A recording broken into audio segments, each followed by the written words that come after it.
जो उनके द्वारा आगम कर रहे हैं उनको हम सच्चा कैसे मानेंगे। इसलिए जो सर्वज्ञदेव ने कहा है वो फेरफार करके नहीं कहा, और वो ना कह सकते, क्योंकि उनके ज्ञान में तो जो 3 लोक 3 काल के समस्त पदार्थ युगपत एक साथ झलक रहे हैं। वैसे ही फिर यहाँ जो चौथा लक्षण का कहा है वो क्या कहा है कि तत्व अर्थात जैसा वस्तु का स्वरूप है वैसा कथन उपदेश करने वाला क्या है, आगम है। आगम का सच्चा लक्षण कहा है। फिर क्या, सर्व जीवों को हितरूप हो। क्या कहा है, सर्व जीवों को हितरूप हो। तो हम देखते हैं जैसे बलि चढ़ाने की प्रथा अन्य मत में चलती है, या बाहर में लोग में क्या बलि चढ़ाओ, जो काली माता है या फिर जो भी है उनको यदि तुम भैंसे बकरी की बलि चढ़ाओगे ऐसा तो तुम्हारा कल्याण हो जाएगा। तो तुम्हारा तो कल्याण कर लोगे, बेचारा वो जीव क्या जो मर गया उसका क्या होगा, है ना। तो अपने यहाँ पे आगे में क्या कह रहे हैं, सब जीवों का हित।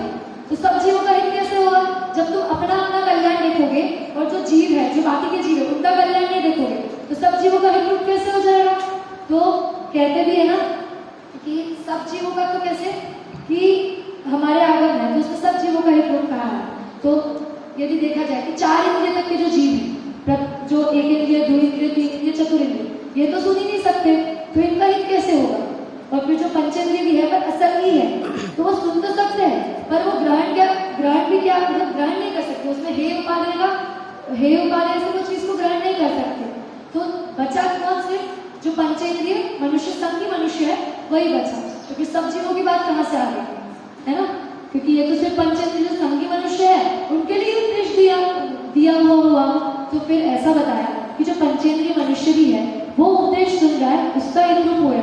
तो वो आगम ने क्या बताया है कि जो 1 इंद्रिय 2 इंद्रिय 3 इंद्रिय चतुर्इंद्रिय है उनकी हमें रक्षा करनी चाहिए। जैसे चींटी आदि है, यहाँ से अगर चींटी की लाइन जा रही है, हम लाइट लगाते हैं तो कितने जीवों की उत्पन्न हो जाते हैं, तो फिर हमें जीवों